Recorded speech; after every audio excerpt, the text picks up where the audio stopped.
Bom dia, alunos, tudo bem? Aqui é a Tenente Lobo Viana, do Colégio Militar de Brasília, e hoje a gente vai dar início à nossa aula de número 30.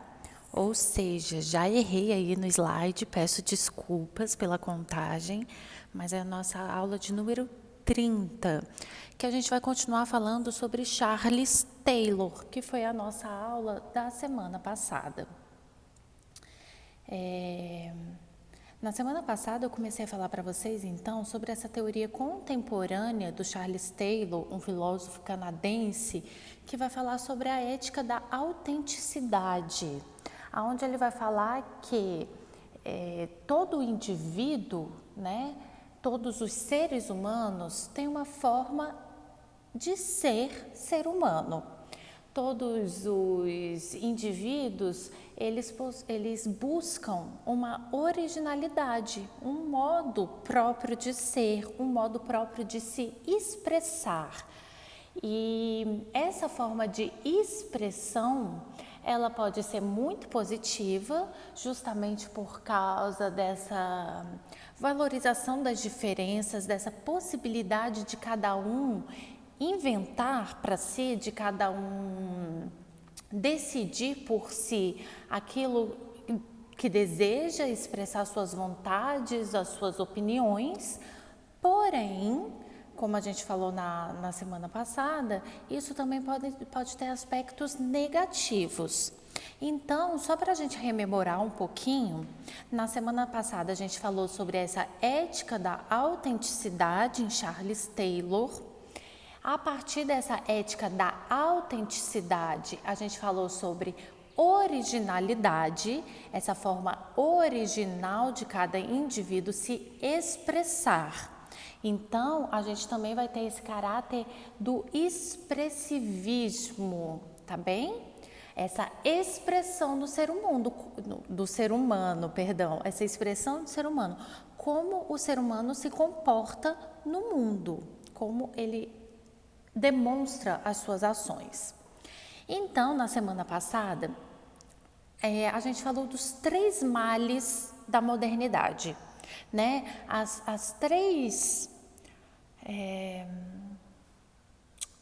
três formas como essa autenticidade pode se expressar de uma forma não tão positiva.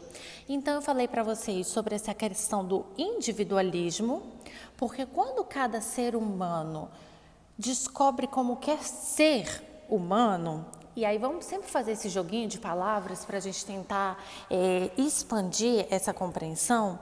Quando cada ser humano ele visa entender qual é a sua originalidade, ele pode acatar o erro de se voltar muito para dentro de si mesmo. Aquilo que na semana passada eu chamei sobre autorreferenciação, tá?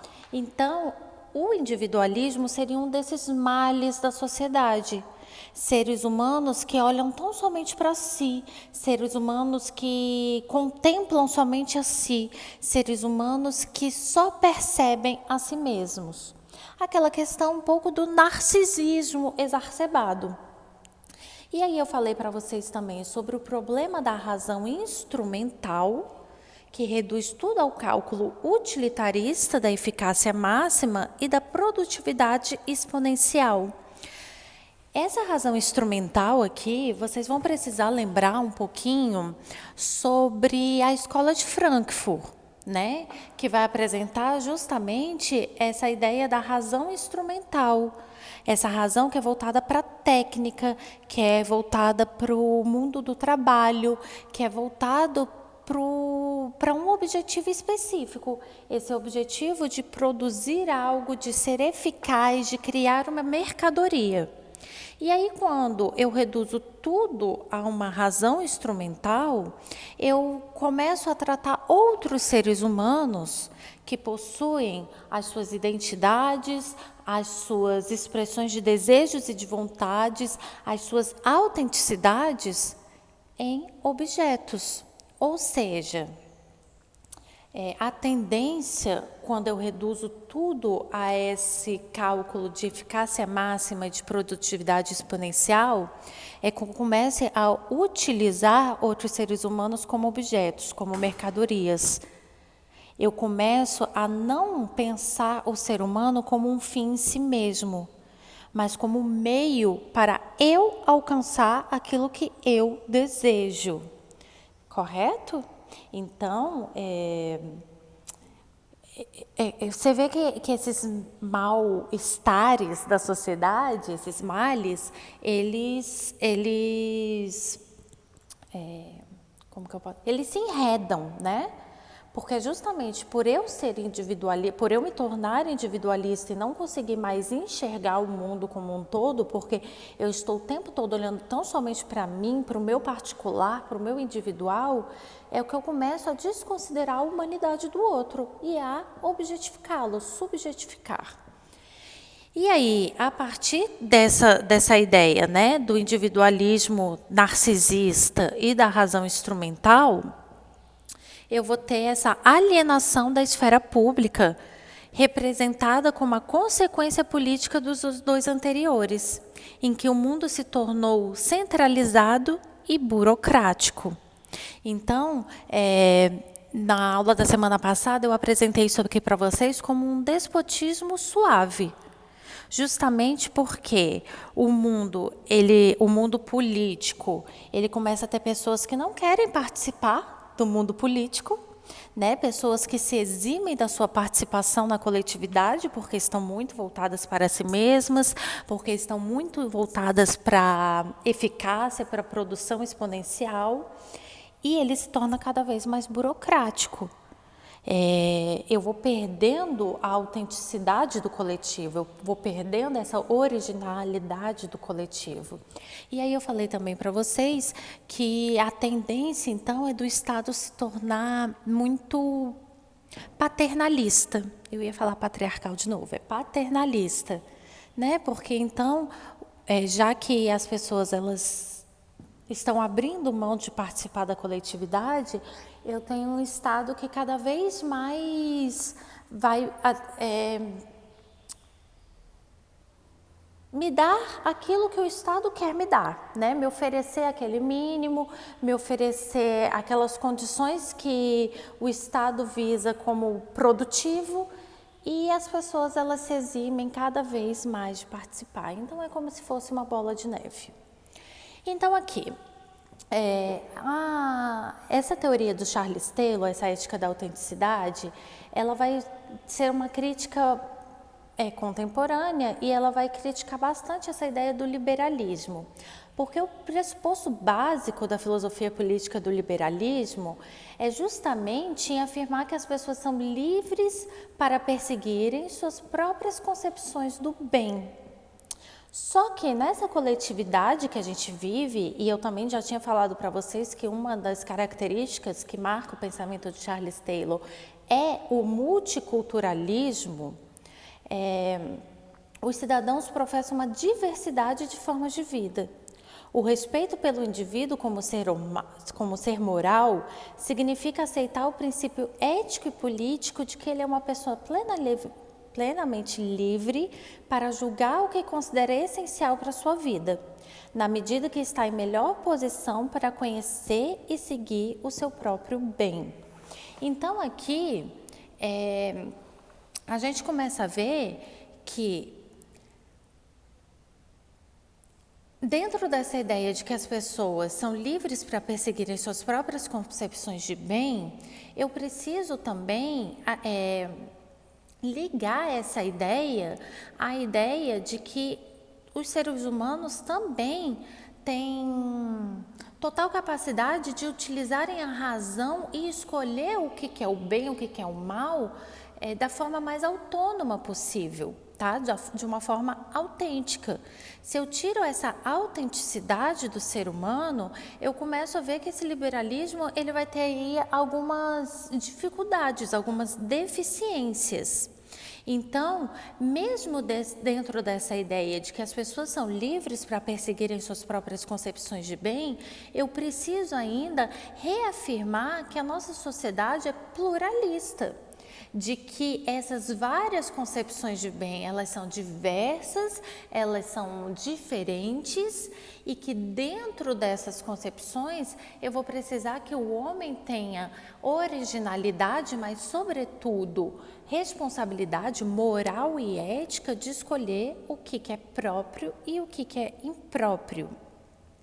E aí Taylor afirma que é possível avaliar a importância do individualismo e da liberdade individual em outra perspectiva, a partir de um diagnóstico mais abrangente da modernidade. A análise do Taylor empreende desse individualismo moderno, dessa crítica que ele faz, um duplo significado. Primeiro, o individualismo moderno ele pode representar um ideal moral afirmativo da identidade, essa busca do eu autêntico, né? Então, que vai ser justamente aquela ideia que vai ligar a originalidade, a esse modo como as pessoas buscam esse seu próprio modo de viver, esse seu próprio modo de se expressar. Mas o individualismo ele também pode se degenerar em um fenômeno paroxisticamente marcado pelo egoísmo e pelo narcisismo, como consequência deletéria de um self pontual e desprendido. O que é esse self pontual e desprendido? Essa identidade, essa personalidade que eu consigo enxergar tão somente em mim e não consigo enxergar na coletividade.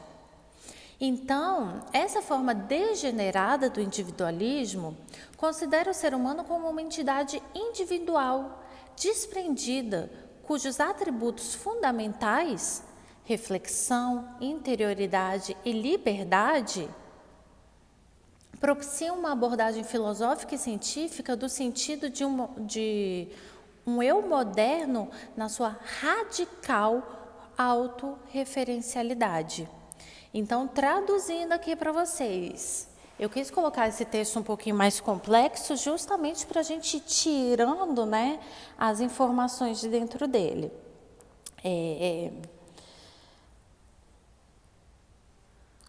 Esse individualismo degenerado, ele vai enxergar o ser humano tanto na ciência como na filosofia, dentro daquilo que o homem produz como expressão de si, um eu moderno que só enxerga a si mesmo. Essa questão da autorreferência, autogeradora, como que eu posso dizer?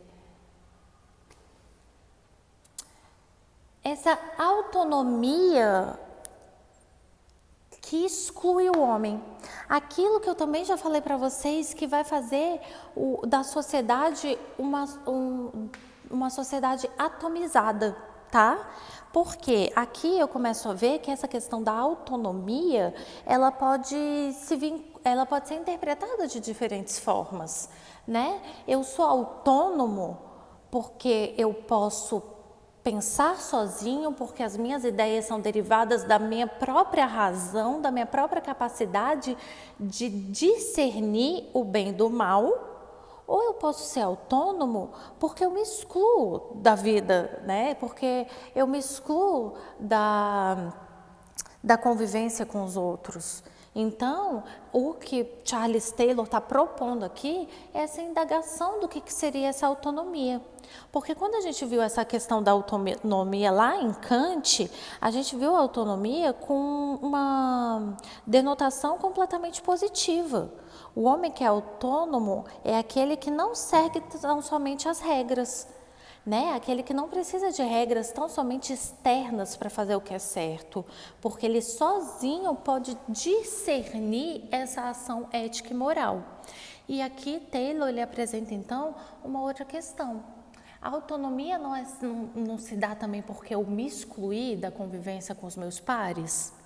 Fica aí uma reflexão, uma indagação, né? A consequente valorização de um sujeito livre que depende apenas de si mesmo e que tem como corolário moral a realização do indivíduo com base no controle ou domínio racional do seu eu. Pode resultar na excessiva valorização da perspectiva antropológica, ética e política do individualismo exclusivo e excludente. Então, é justamente isso que eu te falei, né? Essa ideia de que eu sou livre, eu penso por mim mesmo, eu sou autônomo, eu sou autossuficiente, ele pode me trazer aí essa excessiva valorização do eu, das minhas ações, da minha participação no mundo da ação principalmente, e que vai reverberar aí na minha relação com os outros. E isso vai se desmembrar como esse individualismo exclusivo e excludente. O ideal da autenticidade, do expressivismo, daquele homem que se expressa, a fidelidade para consigo mesmo, representa o desiderato de uma interpretação que não se opõe ao individualismo moderno, na medida em que ser fiel a si mesmo se traduz no ideal de ser coerente com a originalidade que cada sujeito possui e o desejo de realizá-la do seu próprio modo.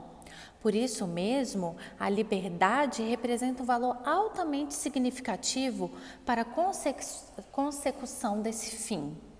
Então, o que a gente começa a perceber aqui é que dentro dessa ética da autenticidade, eu preciso levar em consideração que o ser humano é um ser de logos, né? Aquela discussão que vem lá da filosofia antiga.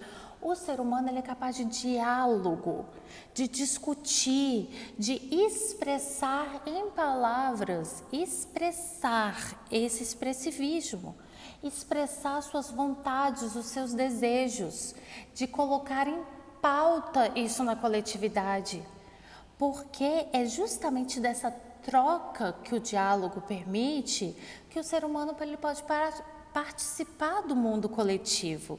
Tá? Então, ele vai ter essa questão da racionalidade, dele poder escolher, dele poder perceber as suas ações éticas e morais, mas ele também vai se expressar por meio das palavras. E é dentro dessa expressão em que ele mantém essa ideia da autenticidade de ser fiel a si mesmo, de tentar ser coerente com essa originalidade que ele escolheu para si, que faz referência a ele. Então é dentro desse diálogo que eu consigo mostrar ao mundo qual é o meu jeito de ser humano. E aí Charles Taylor ele vai colocar aqui, a linguagem é moldada e se desenvolve principalmente não no monólogo, mas sim no diálogo. Ou melhor, na vida das comunidades de falantes, na vida da comunidade de falantes. Então, essa questão da autenticidade, ela ela é consequência desses homens que falam, desses homens que se expressam, desses homens que se mostram através do diálogo, porque é aí que a minha originalidade se revela. O self não pode descobrir e desenvolver de forma isolada a sua identidade, mas apenas em relações dialógicas com os outros. Então, o indivíduo, a personalidade, aqui na filosofia moderna, não só na filosofia, como na psicologia, na psicanálise, na psiquiatria, a gente usa muito essa palavrinha, o self.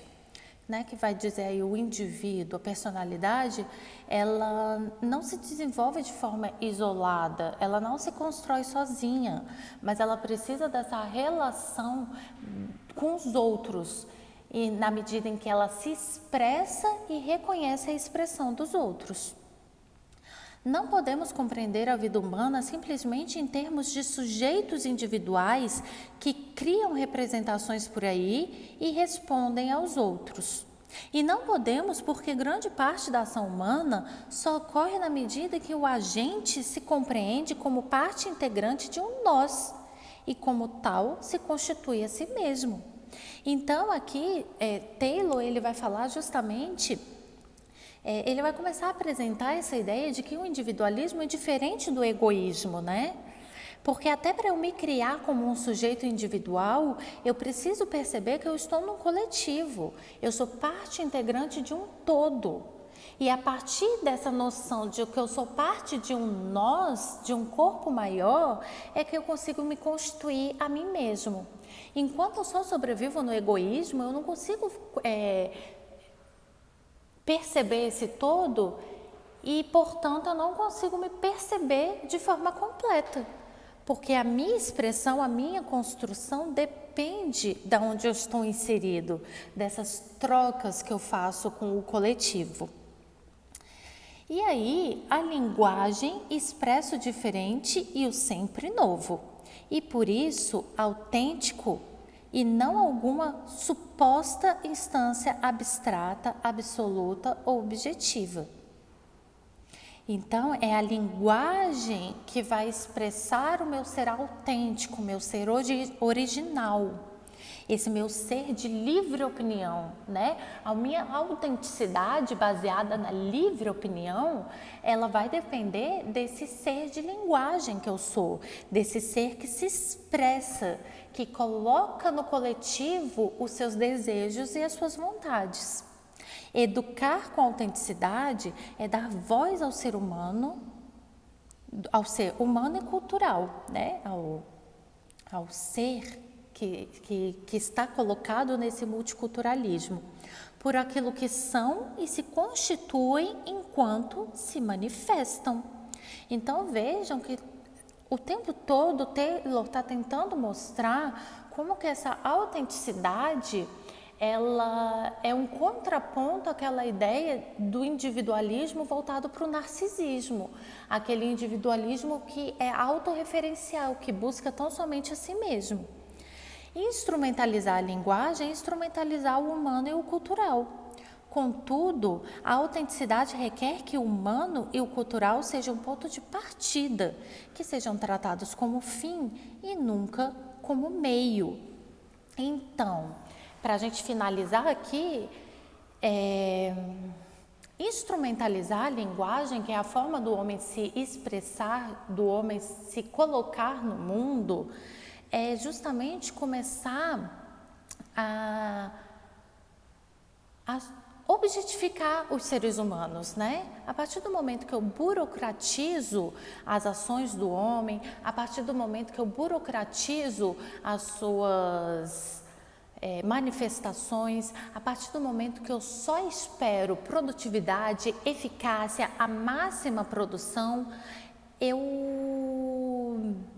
começo a tratar o homem como fim, como meio, como uma ponte para eu chegar onde eu desejo, como um degrau para um indivíduo se autorrealizar. Mas para que esse indivíduo se autorrealize, ele começa a desconsiderar, a desvalorar os outros. Então aqui Charles Taylor, ele vai começar a mostrar justamente aquela noção de dignidade da pessoa humana, que já tinha sido apresentado por Kant. Os homens são dignos, eles possuem um valor em si mesmos. Os homens, os seres humanos, eles são sempre o fim da ação e não meio para chegar até ela, até o fim. Eles são finalidades de si mesmos, correto? Então eu, enquanto um homem digno, um homem que possui valor em mim mesmo, preciso respeitar essa autenticidade, essa originalidade no outro, porque ele também é digno de respeito, correto? Então, o que Charles Taylor está tentando mostrar aqui é justamente como que essa ideia da expressão, da linguagem e da liberdade, elas são fundamentais para o mundo contemporâneo, para o indivíduo se autoconstruir e se autodeterminar, mas como tudo isso também precisa ser pensado e como que tudo isso precisa ter uma relação com o conhecimento ético para que eu não caia naquela ideia dos 3 males da sociedade, correto? Então, vou findar por aqui, tá? Qualquer dúvida que vocês tiverem, escrevam nos fóruns, participem das aulas, leiam o material complementar que eu coloquei para vocês e bons estudos. Qualquer coisa que precisarem, é só entrar em contato. Até a próxima aula!